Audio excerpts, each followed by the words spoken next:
Hello my dear students, welcome back to my channel. आज हम आपके ज्योग्राफी का चैप्टर करेंगे minerals and energy resources. Minerals क्या हैं? हम आपकी डेली लाइफ में आप आसपास देखो, आप बहुत सारे मिनरल्स अपनी लाइफ में यूज़ कर रहे हैं। एक छोटी सी पिन से लेके यदि हम बड़े बड़े शिप्स देखें, एरोप्लेन्स देखें, तो सब में मिनरल्स यूज़ हो रहे हैं। मिनरल्स होते क्या हैं? Minerals are homogeneous naturally occurring substances with a definable internal structure. मतलब मिनरल्स वो चीज़ हैं जो कि एक जैसे किसी खास मैटर से बने होते हैं, किसी खास एलिमेंट से बने होते हैं, जो नेचुरली अकर हो रहे हैं, ठीक है, कुदरती रूप से वो बन रहे हैं, और उनके इंटरनल स्ट्रक्चर को हम डिफाइन कर सकते हैं कि ये कौन कौन से एलिमेंट से बने हुए हैं, उनको हम मिनरल्स कहते हैं। ठीक है, मिनरल्स को आप सिंपली जब आप छोटे होते थे तब करते होते थे कि जो कोल, आयरन, ये सारे, स्टील, माइका, ये हमारे सब मिनरल्स हैं। उसमें आप करते होते थे metallic minerals, non metallic minerals, वो सब। ठीक है, और हम मिनरल्स की क्या डेफिनेशन दे सकते हैं कि mineral is a natural substance. ठीक है, नेचुरल रूप से बना हुआ है, हमारे पास नेचुरली हमें मिलता है, वो नेचर हमें प्रोवाइड करती है। Mineral is a natural substance of organic और इनऑर्गेनिक ओरिजिन। हो सकता है कि वो मिनरल है जो वो लाइव चीज़ों से बना है, ऑर्गेनिक चीज़ों से बना है, या फिर इनऑर्गेनिक चीज़ों से बना है। उनका ओरिजिन ऑर्गेनिक भी हो सकता है, इनऑर्गेनिक भी हो सकता है। ठीक है, mineral is a natural substance of organic और inorganic origin with some specific chemical and physical properties. ठीक है, उसकी वो प्रॉपर्टीज के वो कैसा है, कैसा दिखता है, टच करने से कैसा है, किन चीज़ों से बना हुआ है, कौन से उसमें एलिमेंट है, वो हम स्पेसिफिकली बता सकते हैं कि ये मिनरल किन चीज़ों से बना हुआ है। अब मिनरल्स जैसे जैसे मतलब जो पुराने समय से जो ह्यूमन बींग्स हैं वो मिनरल यूज़ करते आ रहे हैं। ठीक है, मिनरल्स के बेस पे भी इवन हमारे जो टाइम पीरियड है उसको डिफाइन किया जा सकता है। मिनरल जैसे कि जब ह्यूमन बींग था, उसने अपने वेपन्स थे जो स्टोन से बनाने शुरू किए, तो हम उसको एज अ स्टोन एज हम जानते हैं। ठीक है, जब ह्यूमन बीइंग ने वेपन्स थे जो वो स्टोन से बनाने शुरू किए थे। कॉपर एज किसे कहते हैं हम? जब ह्यूमन बींग्स ने कॉपर को यूज़ करना शुरू किया था, उस टाइम पीरियड को हम कॉपर एज भी कहते हैं। ठीक है, जब कॉपर के साथ उसने टिन मिक्स करके ब्रॉन्ज बनाया, तो हम उस पीरियड को ब्रॉन्ज एज कहते हैं। ये बताने का मतलब ये है कि मिनरल्स कितने इम्पॉर्टेंट हैं हमारी लाइफ में, इवन के उस टाइम पीरियड को उस मिनरल के नाम से भी जाना जाता है। ये आपने सुना होगा, stone age, copper age, bronze age. 3000 पहले जब आयरन का यूज़ किया जाने लगा तो उसको हम कहते थे आयरन एज। ठीक है, ये इस टाइम पीरियड को स्टील एज के नाम से भी जाना जाता है, 1780 से लेकर 1980 के पीरियड को बाद। उसके बाद जो भी है 1980 ऑनवर्ड्स का जो पीरियड है उसको हम सिलिकॉन एज के नाम से भी जानते हैं। ठीक है, तो ये एज के नाम इसलिए बताए गए हैं कि इतना इम्पोर्टेंस है हमारी लाइफ में मिनरल्स का। अब हम करेंगे कि इंडिया में कौन कौन से मिनरल कहाँ पे पाए जाते हैं, या फिर इंपॉर्टेंट मिनरल्स इंडिया के कौन से हैं। ठीक है, ये आपके सिलेबस के अकॉर्डिंग ही ये चैप्टर रेडी किया गया है, जो आपके चैप्टर में मेजर पॉइंट्स हैं। ठीक है, जो 10th की क्लास का चैप्टर है ये मिनरल्स एंड एनर्जी रिसोर्सेज। सबसे पहले हमारे आ जाता है दामोदर वैली। ये पॉइंट बहुत ही इंपॉर्टेंट है एग्जामिनेशन पॉइंट ऑफ व्यू से भी और वैसे भी अंडरस्टैंडिंग के लिए, क्योंकि इसमें से काफ़ी क्वेश्चन बन जाते हैं। इसमें से मल्टीपल चॉइस क्वेश्चन भी बन सकता है, फिलअप भी बन सकती है, और शॉर्ट क्वेश्चंस तो आ ही सकता है। ठीक है, क्या है दामोदर वैली को हमारे कहा जाता है रूर ऑफ इंडिया। अब रूर ऑफ इंडिया क्या क्यों कहा जाता है दामोदर वैली को? इसके बारे में क्या है, एक्चुअली जो रूर है ये जर्मनी में एक रिवर के पास एक वैली है, वहाँ पर बहुत ही मात्रा में कोल होता है। ठीक है, कोल होने की वजह से वहाँ पर बहुत सारी जो आयरन एंड स्टील की इंडस्ट्रीज है वो बनी है। ठीक है, रूर कहाँ पे है? रूर वैली जर्मनी में है। यहाँ पर कोल के बहुत सारे भंडार हैं। ठीक है, कोल होने की वजह से वहाँ पर बहुत सारी आयरन एंड स्टील की इंडस्ट्रीज हैं। सिमिलरली सेम केस इंडिया में जो दामोदर वैली है, दामोदर वैली है हमारे झारखंड और वेस्ट बंगाल से तक ये फैली हुई है, झारखंड से लेके वेस्ट बंगाल तक। वहाँ पे भी कोल एंड माइका बहुत ज़्यादा मिलता है। ठीक है, वो दामोदर वैली है जो वो rich in coal and mica है। इसी रीज़न की वजह से इस एरिया में बहुत सारी आयरन एंड स्टील इंडस्ट्रीज लग गई हैं। 3 बड़ी हमारी आयरन एंड स्टील इंडस्ट्रीज वो सिर्फ इसी एरिया में है, ठीक है। इसकी वजह से, क्योंकि दामोदर वैली भी उसी मिनरल में रिच है और उसकी वजह से वहाँ पर भी आयरन एंड स्टील इंडस्ट्रीज हैं जिस तरह से जर्मनी में है, इसीलिए दामोदर वैली को रूर ऑफ इंडिया कहा जाता है कि इंडिया की ये रूर है। अदरवाइज रूर घाटी कहाँ पे है, रूर वैली कहाँ पे है, जर्मनी में है, ठीक है। तो आपको पता चल गया कि दामोदर वैली को रूर ऑफ इंडिया क्यों कहा जाता है, क्योंकि Damodar valley coal and mica में उसी तरह से रिच है कोल में जिस तरह से जर्मनी की रूर वैली है। क्लियर। सेकेंड पॉइंट आ जाता है हमारे पास ने वैली लिग्नाइट कोल फील्ड। अब ये जो है लिग्नाइट है, ये एक कोल का ही टाइप है जो ब्राउन कलर का होता है, जो थोड़ा सा आम कोल से, जो बेस्ट वाला कोल है उससे सॉफ्ट होता है, ठीक है। इसको एज अ फर्टिलाइजर भी यूज़ किया जाता है, एज अ फ्यूल भी यूज़ किया जाता है इसको, मतलब जैसे बालन के रूप पे भी इसको यूज़ किया जाता है। ने वैली क्या है, तमिलनाडु में एक टाउन है, ठीक है। यहाँ पर लिग्नाइट कोल पाया जाता है। नेवेली क्या है, तमिलनाडु में एक एरिया है, एक टाउन है जहां पर हमें क्या मिलता है, लिग्नाइट कोल मिलता है, ठीक है।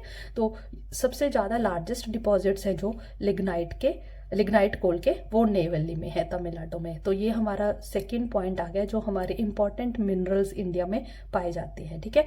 इसके बाद मैं आपको थोड़ा सा मैप्स के ऊपर भी बताऊंगी, ठीक है, कि कहाँ पे हमारी रूर वैली है, कहाँ पे लिग्नाइट कोल्ड पाया जाता है। पहले हम ये पॉइंट्स कर लें, उसके बाद मैं आपको मैप के ऊपर बताऊंगी।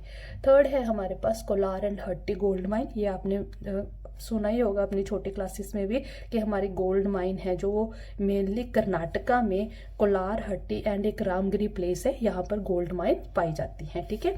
ये कर्नाटका में है। ये तीनों पॉइंट आपने याद करना है। यदि आपको पूछा जाता है कि इंडिया में गोल्ड माइन कहाँ पे है, तो आप कर्नाटका में इसको लोकेट करोगे, ठीक है। कौन सी स्टेट में, कर्नाटका में कोलार एंड हट्टी गोल्ड माइन। ये हमारी मेन जो फंक्शन गोल्ड माइंस हैं, वर्किंग गोल्ड माइंस हैं, प्रेजेंट ये है, ठीक है। फिर है इंडिया का जो डायमंड एरिया है, वो कहाँ पे, आपको पता ही है डायमंड बहुत ज़्यादा प्रेशियस है, तो ये कहाँ पे पाया जाता है, जो विंध्या हमारी हिल्स हैं उसके पास बुंदेलखंड एरिया में हमारा डायमंड पाया जाता है, ठीक है। देन है ऑफ शोर ऑयल मुंबई हाई। अब ऑयल फील्ड हमारे कहाँ पे हैं, जो ऑफ शोर मतलब जो हमारे समुंदर के अंदर है, मतलब जो हमारे लैंड एरिया से हटके हैं, ठीक है। 176 किलोमीटर यदि हम साउथ वेस्ट की साइड जाए मुंबई में, वहाँ पे ये पाया जाता है। ये मैं आपको मैप में एक बार दिखा देती हूँ पहले, फिर हम इस पे एक्सप्लेन करेंगे। जैसे कि ये है, ठीक है, इसमें ये रहा मुंबई हाई जो स्टेशन है आपका, ऑयल जो आपको ये ट्रायंगल सी दिख रही है ना, ये है मुंबई हाई जो ऑयल फील्ड है हमारा। ये 176 किलोमीटर यहाँ पे ऑफ शोर है, यहाँ पे भी ये पाया जाता है, ठीक है। इसमें जितने भी आपको ट्रायंगल्स दिख रहे हैं वो हमारे सारे ऑयल फील्ड्स हैं। जैसे यहाँ पे भी दिख रहा होगा, यहाँ गुजरात वाली साइड, ठीक है, और यहाँ पे भी आपको दिख रहा होगा। ये मैं आपको दिहांग वैली वाले करवाऊंगी नेक्स्ट पॉइंट में। अभी आप इसको देखो कि मुंबई का जो हमारा ऑयल फील्ड है, एक ये वाला आपको साइन दिख रहा है, ये है हमारे गैस फील्ड्स जो इस तरह से बना हुआ है, ये हमारे गैस फील्ड शो करते हैं, ठीक है। यहाँ पर ऑयल निकलता है, एक्चुअली जब ऑयल एक्सट्रैक्ट करते हैं तब वहाँ पे जो हमारी गैस है, नेचुरल गैस, वो भी निकलती है, ठीक है। तो ये हो गया हमारा ऑफशोर ऑयल मुंबई हाई, ठीक है। 176 किलोमीटर दूर है मुंबई से साउथ वेस्ट वाली साइड, और 65% ऑफ जो टोटल क्रूड ऑयल है वो यहीं से निकलता है। एक आपने इसमें और पॉइंट याद रखना है कि 196 से यहाँ से प्रोडक्शन शुरू हुई थी, ठीक है। कई बार ये क्वेश्चन आ जाता है कि मुंबई हाई पे ऑयल प्रोडक्शन कब शुरू हुई थी, तो 1976 से, ठीक है।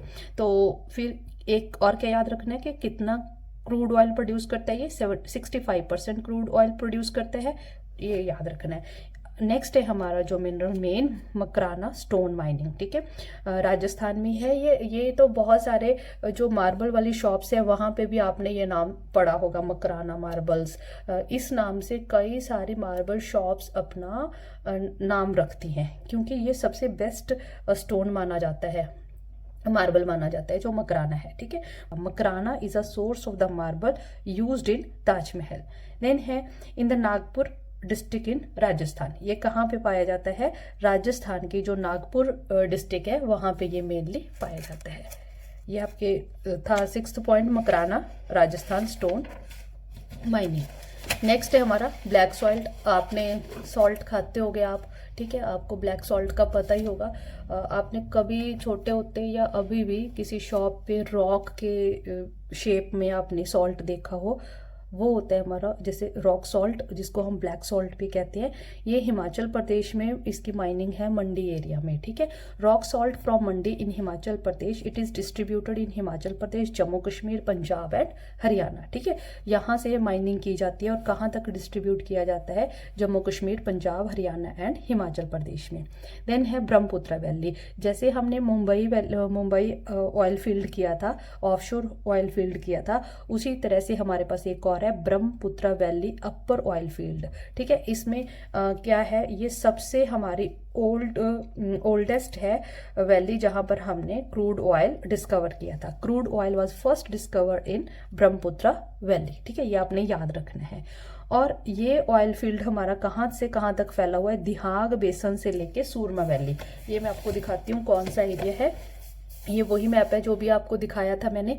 इस एरिया में, ये पूरे एरिया में ये वाला जो ऑयल है, ये रॉक है मेनली जिससे हम ऑयल प्रोड्यूस करते हैं।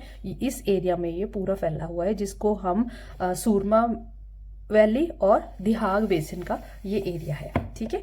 और उसके बाद हमारा आ जाता है, इसमें आपको एक मैप और करवा देती हूँ मैं।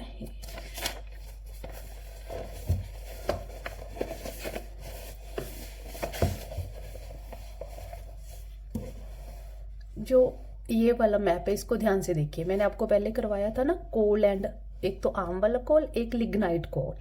जो लिग्नाइट कोल है वो जो इस तरह से चेक बना हुआ है, वहां पे हमारा लिग्नाइट कोल मिलता है। ये किया था हमने नेवेली टाउन, ये है तमिलनाडु में। यदि आपको आ जाता है कि लिग्नाइट कोल कहाँ पे मिलता है, तो आप यहाँ पे लोकेट करेंगे।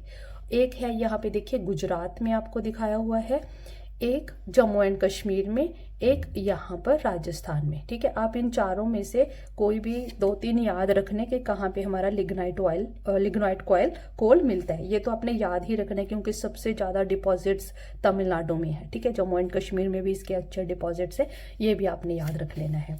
और इसके बाद दूसरा कोल जो मैंने आपको करवाया था कि झारखंड से लेके वेस्ट बंगाल तक जो हमारी दामोदर वैली है, जो वो ये वाली है। यहाँ पर क्या मिलता है हमें, कोल एंड माइका मिलता है, ठीक है। आपको कहीं भी आ जाए कि कोल सबसे ज़्यादा कहाँ पाया जाता है, वो लोकेट करो। कोल के 2 एरिया लोकेट करो, माइका के 2 एरिया लोकेट करो, तो आप ये वाले एरियाज लोकेट कर सकते हैं, ठीक है जी। इसके बाद हमारा आ जाता है कि हमारे एनर्जी एंड पावर रिसोर्सेज कौन से हैं, ठीक है। हम 2 तरह के पावर रिसोर्सेज करते हैं, एक तो है कन्वेंशनल सोर्सेज ऑफ एनर्जी, एक है non conventional sources of energy.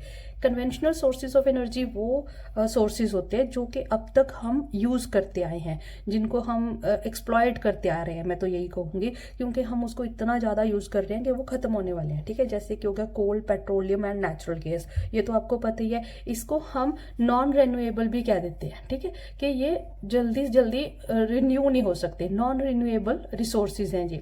यदि आपको याद रखना हो तो ऐसे याद रखना कि जो कन्वेंशनल सोर्सेज ऑफ एनर्जी हैं वो है नॉन रिन्यूएबल वाले, ठीक है, जिनको हम दोबारा से जल्दी जल्दी नहीं पा सकते। Non conventional sources of energy जो कि वो हैं जो रिन्यूएबल हैं, ठीक है, जिनको हम इजीली रिन्यू कर सकते हैं। रिन्यूएबल जैसे कि सोलर एनर्जी होगी, विंड एनर्जी होगी, टाइडल एनर्जी होगी, इनको हम बोलते हैं गैर रवायती, ठीक है, जिनको अभी तक हम उतना अच्छे से यूज़ नहीं कर रहे थे। अभी भी जितना पोटेंशियल है हम उनको यूज़ नहीं कर पा रहे, लेकिन आपका टाइम ऐसा है क्योंकि हमारे पास कन्वेंशनल सोर्सेज नहीं बचेंगे तो हमें नॉन कन्वेंशनल सोर्सेज ही अपनाने पड़ेंगे। इसमें से कौन से आ जाते हैं non conventional sources of energy में? सबसे पहले हमारे पास आ जाता है सोलर एनर्जी, ठीक है, सूर्य ऊर्जा जिसको हम कहते हैं। सोलर वाटर हीटर हो गया, जैसे एयर हीटर हो गया, सोलर ड्रायर्स हो गए, सोलर कुकर्स हो गए, ये सारी एग्जांपल्स हैं जिनमें हम सोलर एनर्जी यूज़ करते हैं। आपने बच्चों देखा होगा कि बहुत सारे अभी तो बिल्डिंग्स हैं, बहुत सारी बड़ी बड़ी बिल्डिंग्स होती है जिनके ऊपर सोलर प्लांट लगे होते हैं, ठीक है। इन जितने भी हमारे नॉन कन्वेंशनल सोर्सेज हैं एनर्जी के, उनको एक बार प्लांट करना मुश्किल होता है, एक बार लगाने के ऊपर ज़रूर खर्चा आता है, लेकिन उसके बाद उसके जो रिजल्ट्स होते हैं, उसकी जो आउटपुट होती है वो हमें एक तरह का कॉस्ट रह जाती है वो बिल्कुल ही फ्री जैसी रह जाती है। ठीक है, जो सोलर एनर्जी के बाद हमारे पास आ जाता है विंड एनर्जी। ठीक है, विंड एनर्जी जैसे आपको पता है हवा से, आपने ऐसे देखी होंगी थोड़ी बहुत कहीं कभी आपने स्कूल में कोई प्रोजेक्ट बनाया हो, ठीक है, विंड मिल आपने बनाई हो, या फिर आपने कभी टीवी पे देखी हो या रियल में देखी हो, ये वो विंड एनर्जी होती है। ये वो इनको हम पवन चक्कियाँ बोलते हैं। जैसे कि जब बहुत तेज हवा चलती है ना तो ये बहुत फास्ट घूमती हैं। ठीक है, इतनी फास्ट घूमती हैं कि इनसे एनर्जी प्रोड्यूस होती है और उस एनर्जी को हम बिजली पैदा करने के लिए यूज़ कर सकते हैं। मोस्टली ये जो हमारे कोस्टल एरिया है वहाँ पे हवाएं बहुत तेज़ चलती है, विंड बहुत तेज़ चलती है, वहाँ पे ये लगाई जाती हैं। ठीक है, ओनली इनको लगाने पर भी वही शुरू में खर्चा आता है, लेकिन बाद में इतना इनका पावर होता है कि हम 20 ईयर्स तक फ्री ऑफ कॉस्ट इनका पावर यूज़ कर सकते हैं। ठीक है, कहाँ पर ये ज़्यादा होती है, जैसे कि मैंने आपको बताया कोस्टल एरियाज पे, गुजरात, महाराष्ट्र, आंध्र प्रदेश, केरला, कर्नाटका, ये सारे एरियाज जो कोस्टल एरियाज है जहाँ पर हवाएं बहुत तेज़ चलती है वहाँ पर विंड एनर्जी को अच्छे से यूज़ किया जाता है। टाइडल एनर्जी, टाइडल अब आपको पता है किससे रिलेटेड है, वाटर से रिलेटेड है, पानी से रिलेटेड है। जो पानी में टाइड्स बनती हैं, ठीक है, जब जो हाई टाइड्स होती हैं उनको यूज़ किया जाता है टरबाइन को घुमाने के लिए। पानी के अंदर कुछ टरबाइन्स लगाई जाती हैं। ठीक है, जिस तरह से हमने ये बाहर लगाई है ना टरबाइन, पवन चक्की लगाई है, इसी तरह की टरबाइन्स वाटर के अंदर लगाई जाती हैं। जब टाइड्स आती है तो वो बहुत ज़ोर से घूमती हैं। ठीक है, और उससे इलेक्ट्रिसिटी प्रोड्यूस की जाती है। नेक्स्ट आ गई हमारी जियोथर्मल एनर्जी, जिसको हम जियोथर्मल, जियो मीन्स जो अर्थ है, अर्थ के अंदर, जिसको हम मतलब जैसे हम कहते हैं जो अर्थ के अंदर है। ठीक है, जियोथर्मल एनर्जी मतलब जो उसके अंदर की हीट है, अर्थ के अंदर की हीट है, उससे एनर्जी प्रोड्यूस करना।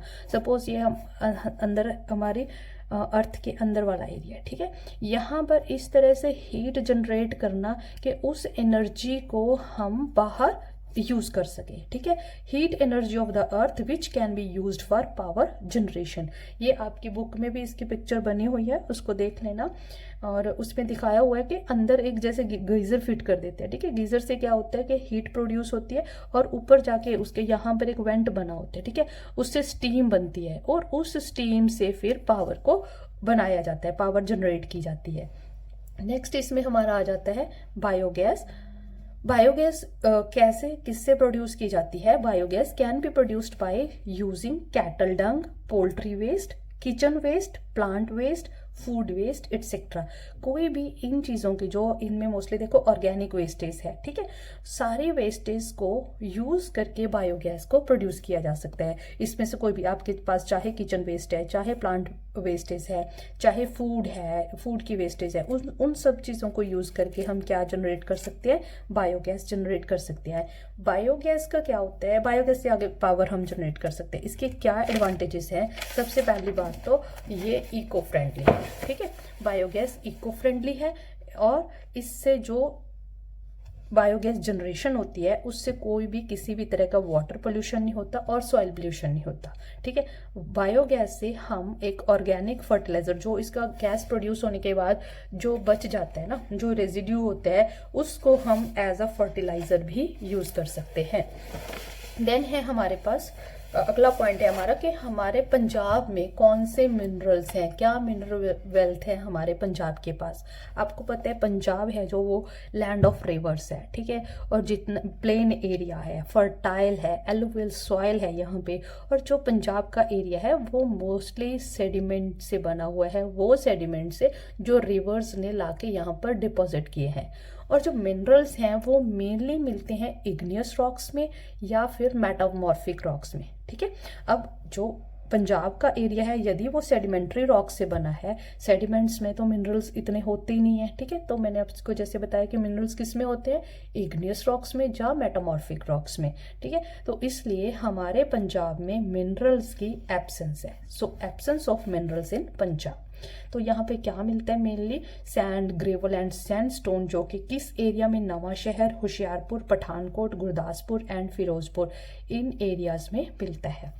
मैंने आपको पूरे चैप्टर में से सिर्फ इम्पॉर्टेंट चीज़ें करवाई हैं, ताकि आपके यदि आपको शॉर्ट क्वेश्चन या लॉन्ग क्वेश्चंस आ जाते हैं तो आप उनको अपनी लैंग्वेज में लिख सकते हैं। आपको इतना को अंडरस्टैंड हो जाए कि मेन हमारे पास मिनरल्स कौन कौन से हैं, कहाँ कहाँ पे वो पाए जाते हैं, एनर्जी रिसोर्सेज कौन कौन से हैं, कन्वेंशनल नॉन कन्वेंशनल किसे कहते हैं। आपको डिफरेंस आ गया यदि कि कन्वेंशनल सोर्सेज ऑफ एनर्जी में और non conventional sources of energy में क्या डिफरेंस है, तो भी आपको जो मैंने समझाया आप उसके बेस पे लिख सकते हो।